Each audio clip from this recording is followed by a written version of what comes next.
हमारे साथ मौजूद हैं Amanullah Kandrani, supreme court bar association के सदर हैं। गुज़िश्ता रोज़ इन्होंने एक तकरीर की है चीफ जस्टिस साकिब निसार की रुखसती की तकरीब में, जब अलविदाई रेफरेंस था, उसी वाले से हम इनसे बात करते हैं। सर, आपने दो अहम चीज़ें कल उठाई हैं। एक तो 184(3) का जो इख्तियार है सूबों का, उस पर आपने बात की है। पहले ये बताएं कि ये पहले भी इस्तेमाल होता रहा है। क्या आपको ये लगता है कि चीफ जस्टिस साकिब निसार ने ज़्यादा उसमें फैलाव किया, इस वजह से आपको उन पर वो हुआ कि आपने ये चीज़ सामने लाई? नहीं, इसके यकीनन जिस तरह इसका इस्तेमाल होगा, इस तरह लोगों की शिकायत भी पैदा होंगी। तो जहाँ कम इस्तेमाल होगा, कम शिकायत होंगी। मगर एक असूली तौर पर 184(3) जो है अज़ खुद नोटिस का एक अख्तियार है। जब अज़ खुद नोटिस लेते हैं, इसका मतलब आप किसी फोरम से नहीं आते हैं। तो लिहाजा जब पहली मरतबा वो सुप्रीम कोर्ट फैसला कर रही होती है, तो जब पहली मरतबा फैसला हो जाए तो ये इंसाफ का तकाजा है। एक दफ़ा अगर कहीं ट्रायल हो, कहीं समाअत हो और उसका फैसला हो, तो दूसरा अपील उसका हक होता है। तो राइट ऑफ अपील जो है एक फंडामेंटल राइट है। अपील के बगैर कोई फैसला मुकम्मल नहीं होता है। इसलिए हम समझते हैं, चूँकि ये बुनियादी अज़ खुद नोटिस सुप्रीम कोर्ट का होता है, वो समझो इनिशियल उसकी ट्रायल है। इनिशियल ट्रायल के बाद जो फैसला है उसमें अपील का हक नेचुरल जस्टिस में आता है। इसलिए चाहे कोई भी इख्तियार, चाहे एक दफ़ा इस्तेमाल हो, चाहे 10 दफ़ा इस्तेमाल हो, जितनी बार भी इस्तेमाल हो, उसके लिए राइट ऑफ अपील होना चाहिए। उसके लिए कोई फोरम हो, आईनी तरमीम हो, कानून बनाया जाए, रूल्स में तब्दीली की जाए, जो भी हो, जिस तरीके या सुप्रीम कोर्ट कोई जजमेंट आ जाए जिससे पता चले कि अगर कोई फैसला सुप्रीम कोर्ट दे अज़ खुद नोटिस के अंदर, तो उसकी एक अपील भी होगी। ये मकसद है, ताकि दूसरे रिव्यू उसके अंदर हो। जी, स्पेसिफिक वो कौन से केसेस थे जो बार को या आपको ये लगे कि उसमें उन्होंने वो इख्तियार इस्तेमाल किए जो नहीं करने चाहिए? ऐसे कोई स्पेसिफिक केसेस आपने साइट किए या कर सकते हैं? देखिए, हम तो इस लिटिगेशन में या इस उसके अंदर तनाज़े में जाना ही नहीं चाहते। हम तो एक असूली बात कर रहे हैं। उस असूली बात के अंदर ये सारी चीज़ें हैं कि असूल के मुताबिक उसका होना चाहिए, उसका एक पैरामीटर होना चाहिए, उसके हदूद व क़यूद होने चाहिए। 184(3) के इस्तेमाल में आज़ादाना इस्तेमाल ना हो, फंडामेंटल राइट्स के इन्फोर्समेंट के लिए, और जहाँ पर कोई और मेकनिज़म ना हो जिसका एक पैरामीटर तकरीबन जनाब आसिफ सईद खोसा साहब ने दे दी है कल, और है भी ये, जहाँ पर कोई और रेमेडी ना हो और कोई अपना अख्तियार इस्तेमाल न कर रहा हो। अगर हुकूमत एक काम कर रही है तो फिर उसके अंदर मुदाखलत नहीं होनी चाहिए। और जहाँ हुकूमत भी कोई काम न कर रही हो, फंडामेंटल राइट भी मुतासर हो रहा हो, लोगों की चीख पुकार भी हो, तो उसके अंदर सुप्रीम कोर्ट इस्तेमाल करे, उसमें कोई बुरी बात नहीं है। और हम इसकी निशानदेही इसलिए नहीं कर रहे हैं कि हमें इससे कोई पब्लिक को हर्ट नहीं हुआ है। अगर कोई बंदा हर्ट हुआ है तो उसको ये चीज़ हाईलाइट करनी चाहिए, कौन कहाँ पर 184(3) से हर्ट हुआ है, जिसकी वजह से उसको ये हाईलाइट करनी चाहिए। मैं समझता हूँ सुप्रीम कोर्ट का ऐसा फैसला किसी के ज़ात के खिलाफ है ही नहीं।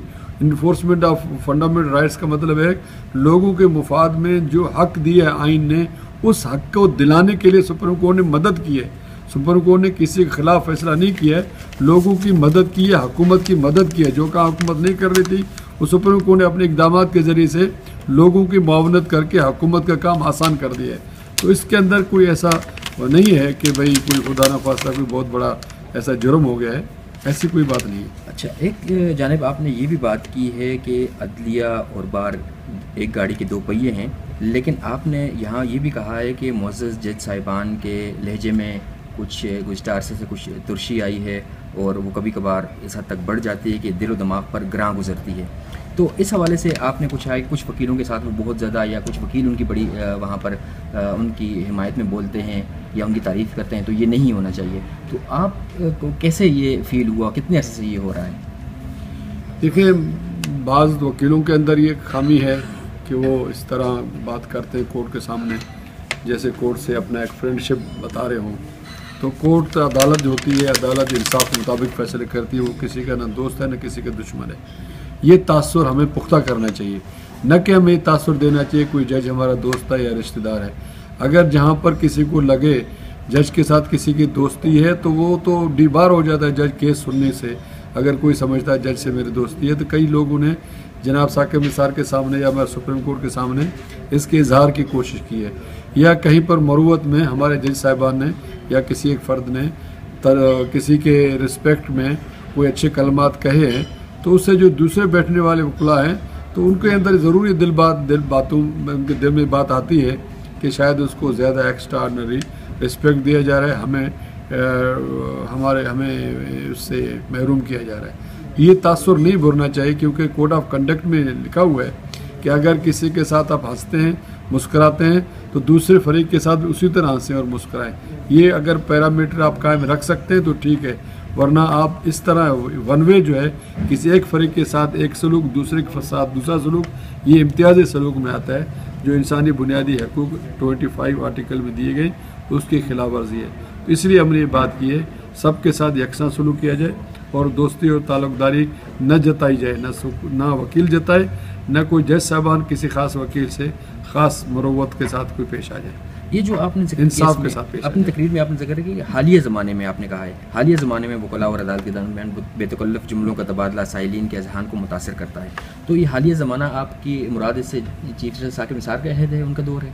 नहीं, उसके दौर से वो भी हो सकता है, इससे पहले भी होता रहा है। मैंने तो एक इजमाली, एक मजमुई सूरत हाल का जिक्र किया, किसी फ़र्द को पिन पॉइंट नहीं किया, मजमुई तौर पर तासुर उभरा है और लोग इसको महसूस करते हैं। मैं किसी को ऊपर इल्ज़ाम नहीं लगा रहा हूँ, मैंने उस माहौल का तज़किरा किया है। अभी इसमें वो तफसीलों में नहीं जाना चाहता हूँ। सिर्फ साकिब निसार का दौर नहीं है, इससे पहले भी लोगों में तासुर था कि इस तरह की बातें होती हैं कि जज साहबान किसी को ख़ास तरीके से देखते हैं, दूसरे वकीलों किसी ख़ास दूसरे तरीके से देखते हैं। ये तासुर किसी एक फ़र्द या किसी जज से मुतल्लिक नहीं है, उम्मी तौर पर ये रहा है, आज नहीं, इससे पहले भी रहा है। अच्छा, दूसरा जो अहम पॉइंट था आपकी तकरीर में, जो मैं देख सका हूँ, सुन सका हूँ और समझ सका हूँ, वो ये है कि आपने जजेस की तकरीर के अलावा जजेस को निकालने का जो अमल है उस पर तनकीद की, और आपने ये कहा है इसमें कि एक तबसरे को जो है ना बालाए ताक रख कर किसी एक चीफ जस्टिस को क्लीन चिट दे दी गई। तो वो कौन से चीफ जस्टिस हैं जिनको क्लीन चिट दी गई? इस्लामाबाद हाई कोर्ट के चीफ जस्टिस अनवर कासी के बारे में आपने ये कहा है? देखिए, मैंने किसी का नाम नहीं लिया, मैंने वो पैरामीटर्स बताए हैं कि जनाब जब एक जजमेंट आता है उमूमी तौर पर, इससे पहले भी मैंने हवाला दिया, 90s में ऐसा जजमेंट आया था जनाब आसिफ जरदारी साहब के और जनाब मोहतरमा बेनज़ीर भुट्टो साहबा के जजमेंट के बारे में कि एक जज साहब के टेलीफोन टैप हो गए थे और इसके बाद उसी तरह फैसला हुआ। तो वो सारी चीज़ें जजमेंट में आ गई और तासुर उसके अंदर लिख दिया गया कि जज साहब का एक कंडक्ट जो है मुनासिब नहीं था इस तरीके से। तो कोई फैसला नहीं किया था कि इस जजों को निकाल दिया जाए। उसके नतीजे में वो जज साहबान, खासतौर chief justice Lahore high court और एक मौजूद जज साहब मुस्ताफ़ी हो गए जो सीनियर और काबिल जज थे। इसी जजमेंट के अंदर जो उसके रिमार्क्स आए, इसके बाद एक इस्लामाबाद हाई कोर्ट के अंदर अपॉइंटमेंट्स के हवाले से रिमार्क्स आए, तो उस रिमार्क्स के अंदर भी ये चीज़ें सामने आईं और जिसमें उस वक्त एक जज साहब थे जो बाद में सुप्रीम कोर्ट में एलिवेट हुए, जैसे इकबाल हमीदुर रहमान की बात जो भी है, मैं एक पर्सन का नाम इसलिए नहीं लेता हूँ, उसका इंडिविजुअल राइट है, बाद में कोई ये ना कहे कि मैंने किसी की फेवर की है, मुखालफत की है। मुस्ताफी भाई, मैं किसी उसमें नहीं जाना चाहता हूँ ब्लेम गेम में, मैं जनरल परसेप्शन की बात कर रहा हूँ कि जजमेंट में जब रिमार्क आ गए एक मौजूद जज साहब आप मुस्ताफी होकर चले गए और बाद में यही इल्ज़ामात सुप्रीम जुडिशल काउंसिल में एग्जामिन किए गए, उनको इतना फोर्सफुली नहीं देखा गया। मैं नहीं चाहता हूँ कि लाजमन किसी को निकाला जाता। मैं समझता हूँ या तो फिर उस जजमेंट के अंदर जो ऑब्जर्वेशन थे उनका वेट नहीं था, जिससे हमारे जज साहब जो सुप्रीम कोर्ट के शरीफ जज थे वो छोड़ के चले गए, या फिर सुप्रीम जुडिशल काउंसिल ने अपने उस एविडेंस को प्रॉपरली एग्जामिन नहीं किया कि जो उसके अंदर इल्ज़ामात थे वो ज़रूर साबित नहीं हो सके। दोनों में तजाद था। मैंने कहा दोनों चीज़ों को फिर देखना होगा। उस तजाद जहाँ आ जाए तो मैंने ये भी क्वेश्चन किया, फिर ये देखना पड़ेगा कि ये फोकियत किसको हासिल है, सुप्रीम कोर्ट के ऑब्जर्वेशंस को हासिल है या एक फोरम को हासिल है जो सबऑर्डिनेट है लेजिस्लेशन का और कॉन्स्टिट्यूशन का, और वो बेसिकली कॉन्स्टिट्यूशन के तहत सुप्रीम कोर्ट के आर्डर सब के ऊपर बाइंडिंग है। तो सुप्रीम जुडिशल काउंसिल भी एक बाइंडिंग आर्डर के तहत आता है। जिस तरह सुप्रीम जुडिशल काउंसिल के कार्रवाई को चौधरी इफ्तिखार साहब के केस में सेटिसाइड कर दिया गया था, उनको बहाल कर दिया गया था, इसका मतलब है सुप्रीम जुडिशल काउंसिल के फैसले जो हैं वो फोकियत नहीं रखते बनिस्बत सुप्रीम कोर्ट के। तो सुप्रीम कोर्ट के अगर फैसले, मैंने सवाल उठाया, मैंने कोई मुतालबा नहीं किया, मैंने कहा ये जहनों में आता है कि सुप्रीम कोर्ट का ऑब्जर्वेशन एक तरफ है और जो सुप्रीम जुडिशल काउंसिल का फैसला दूसरी तरफ है, कौन दुरुस्त है कौन सा, ये फैसला भी सुप्रीम कोर्ट खुद करे। मैं किसी एक फरीक का ब्रीफ होल्ड नहीं कर रहा हूँ, किसी के लिए कोई डिमांड कर रहा हूँ, सिर्फ मैंने वो तजादात की निशानदेही की है जो पब्लिक के अंदर मिसकंसेप्शन पैदा हो रहा है, उसको दूर किया जाए। इसमें तकरीर में आपने ये कहा है कि माजी में लाहौर हाई कोर्ट के एक जज साहब के बारे में अदालत उज़्मा ने वाज़ेह तहफ़्फ़ुज़ात और कंडक्ट के बारे में शकूक व शुबहात का इज़हार किया।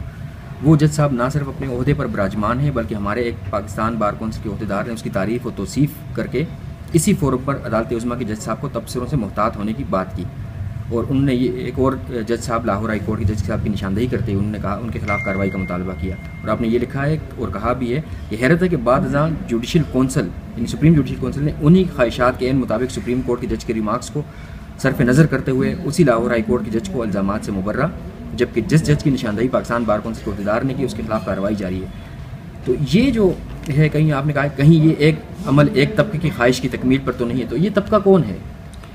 देखिए, हमारे वकुला के अंदर मुख्तलिफ लोग ऐसे हैं जो बदकिस्मती है हमारे अंदर ऐसे माहौल पैदा कर रहे हैं जिससे ये पता लगे कि एक ग्रुप जो है हावी हो जाता है जजों पर और उनसे अपने काम निकालने के लिए उन पर दबाव डालते हैं। उस दबाव को नतीजे में अपने फेवरेट जजेस अपॉइंट करवाते हैं या उन जजेस से रिलीफ लेते हैं। तो वो अपने जो इदारे हैं उनका गलत इस्तेमाल करके जजों को से फैसले करवाते हैं माजरत के साथ। तो उस तरह एक दफ़ा मैं खुद बैठा हुआ था, ये सारी बातें हुई थी और अफसोसनाक अमर ये है कि उसके अंदर एक बड़े सीनियर और सीजन और मैं समझता हूँ पाकिस्तान की तारीख़ के बहुत अच्छे और समझदार जज ने एक रिमार्क्स दिए थे, सोच समझ के दिए होंगे। मैं उन रिमार्क्स और केस के फैक्ट्स पे नहीं जा रहा हूँ, क्यों दिए कैसे दिए, मगर वो जिस तरह पहले बार रिमार्क्स दिए गए तो वो जजेस तो छोड़ के चले गए और ये जज साहब न सिर्फ खुद नहीं गए बल्कि बाद में सुप्रीम जुडिशल काउंसिल में वो लोग उसके लिए पेश हुए जो उस जजमेंट के अंदर एग्रीव नहीं थे, बल्कि वो उसके अंदर उनको रिस्पॉन्डेंट ठहराया गया था। उनकी वजह से वो जज साहब गलत फैसले करने पर मजबूर हुए। फिर उन्हीं लोगों के तकाजे पर वो जज साहब को फिर छोड़ भी दिया गया और उस जज साहब को जो मोअज़्ज़ज़ जज है, जो इंतहाई काबिल एहतराम है, जिसके इंटीग्रिटी पर कसम खाई जा सकती है, उस शख्स के ऑब्जर्वेशन को नज़रअंदाज करके उसको मुबर्रा कर दिया गया। और उस साहब ने जिसने तकरीर की थी उसने एक और जज की जिक्र किया जो हाई कोर्ट लाहौर में है, जिसके ऊपर इल्ज़ाम लगाया था, तो उसके इल्ज़ाम का आज जो है वो उसकी ट्रायल हो रही है। मैं इसलिए सवाल किया था कि इसका मतलब है आप किसी की डिमांड पर ये कर रहे हैं। अगर डिमांड पे कर रहे हैं तो ये ज़्यादती है और अगर ये हक है उन्हें हासिल है, हमें भी एक हासिल है कि हम सवाल करें। या तो दोनों का ट्रायल इकट्ठा करें या फिर दोनों को मुबर्रा कर दें या दोनों को एट सेम पोजीशन रखें। किसी एक फरी के कहने पर एक कार्रवाई होती है, इसलिए हमारे जहनों में, क्योंकि ज़रूरी नहीं हम अपने बाहर के किसी ओहदेदार की बात से मुत्तफ़िक हूँ, तो मैं अपने एक फोरम से इस बात की निशानदेही की है।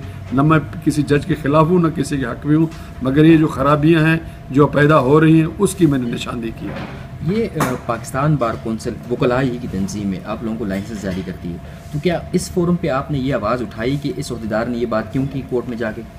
देखिए, वो उस वक्त मैं खुद नहीं था पाकिस्तान बार कौंसिल में, चूँकि वो ओहदेदार थे, वो उनकी मेजॉरिटी थी, उन्होंने उनको ये फोरम दस्तयाब हुआ तो उन्होंने ये बात की, उनकी अपने जिम्मेदारियों में आती है, उन्होंने क्यों की। बेसिकली उसको नहीं करनी चाहिए थी ये हमारे, मगर उसने कर दी। बदकिस्मती तो यह कि ऑनरेबल सुप्रीम कोर्ट ने बाद में वही चीज़ें की हैं अमलन, कि जो जज के बारे में रिमार्क्स है बाकी जजेस तो चले गए, उसको फिर उन्होंने एक्सोनरेट कर दिया आपने, उसमें इस बुनियाद पर किया जी वो जो इल्ज़ाम था उसने अपना इल्ज़ाम वापस ले लिया। इल्ज़ाम की वजह से तो ट्रायल नहीं हुआ था, असल वजह तो ये थी कि सुप्रीम कोर्ट ने होल्ड किया था कि इस शख्स ने जो फैसला किया है उसके अंदर बदनीयती नज़र आती है, तो लिहाजा उसको तो उस बुनियाद पर उस केस को चलना चाहिए था, न कि किसी कंप्लेंट की बुनियाद पर। तो उसको नज़रअंदाज करके उसको एक्सोनरेट किया गया, अच्छा किया, हक है सुप्रीम जुडिशल काउंसिल का। मगर मजीद है कि जो कुछ उसने डिमांड किया उस जो हमारे साथी ने पाकिस्तान बार कौंसिल के ओहदेदार ने, फिर उसकी डिमांड पर दूसरे जो जज साहब जिसका नाम लिया उसने, उसकी ट्रायल हो रही है। तो इसलिए हमने कहा ये दो चीज़ें हुई हैं तो इसको क्लियर किया जाए कि क्या ये सुप्रीम कोर्ट या सुप्रीम जुडिशल काउंसिल किसी के दबाव में आकर इस तरह के काम कर सकते हैं। हमें तो डाउट है ऐसा नहीं होना चाहिए, अगर हुआ है तो इसको दुरुस्त किया जाए। सर आप कह रहे हैं कि उन्होंने जज साहब का नाम लिया, आप ना उस पाकिस्तान बार कौंसिल के ओहदेदार का नाम ले रहे हैं ना उन जज साहब का नाम ले रहे हैं जिनके खिलाफ कार्रवाई। सर जिनको पता है उनको पता है कि मैं किसका कह रहा हूँ, जज साहबान को पता है, क्योंकि 2-4 लोग ही हैं, उनमें कोई बड़ी बात नहीं है। जिससे रेफरेंस पढ़े पहले माजी में उनके नाम मालूम है हर एक को। मैं आपको आउट ऑफ कॉन्टेक्स्ट और रेफरेंस तो हाल ही मीडिया के बगैर आपको बता सकता हूँ। रेफरेंस तो हाल ही में जो सुप्रीम जुडिशल काउंसिल ने खारिज किया है वो जस्टिस मज़ाहिर अकबर नकवी के खिलाफ है, लाहौर हाई कोर्ट के जज हैं वो, और जिनके खिलाफ रेफरेंस चल रहा है वो जस्टिस फ़रख इरफान साहब हैं जो लाहौर हाई कोर्ट के ही जज हैं, उनके खिलाफ रेफरेंस चल रहा है। अब इसमें फिर सवाल ये भी उठेगा कि आपकी इस बात पर या तकरीर का कुछ लोग ये भी कहेंगे या कह रहे हैं कि चूँकि आप हामिद खान साहब के ग्रुप के हैं और जस्टिस फ़रख इरफान साहब की तरफ से वो वकील पेश हो रहे हैं सुप्रीम जुडिशल काउंसिल में, तो क्या ये वो नेक्सस है, उस वजह से आप तनकीद कर रहे हैं? मैंने तो फैक्ट्स बताए, मैंने न किसी ग्रुप का हवाला दिया न मैं ग्रुप की वजह से बात की है। अगर ये फैक्ट्स गलत हैं तो बिल्कुल मुझे आप प्रोसिक्यूट करें, मैं अपने आप को पेश भी करता हूँ। अगर ये फैक्ट्स दुरुस्त हैं तो सुप्रीम कोर्ट अपने सुप्रीम जुडिशल काउंसिल अपने कंडक्ट को देख ले। अगर मैंने गलत बात की है मुझसे पूछ सकते हैं, मैं आपके फोरम पे अपने आप को पेश करता हूँ।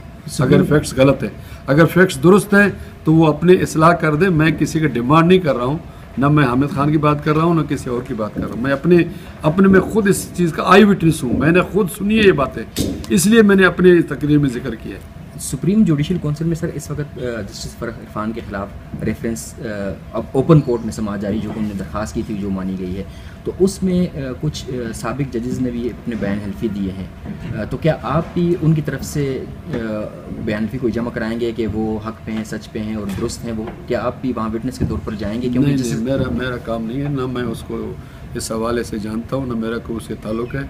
मैं कोयटा का रहने वाला हूँ, सुप्रीम कोर्ट में इलेक्ट होकर आया हूँ, यहाँ मैं अपनी जिम्मेदारी अदा कर रहा हूँ। मैं इस फ़रख इरफान साहब से न कभी मिला हूँ, हो सकता है किसी फंक्शन में मिले हूँ, ज़ाती तौर पर कभी नहीं मिला हूँ, मैं पर्सनली जाके मिला हूँ या कभी भी उसके सामने पेश नहीं हुआ।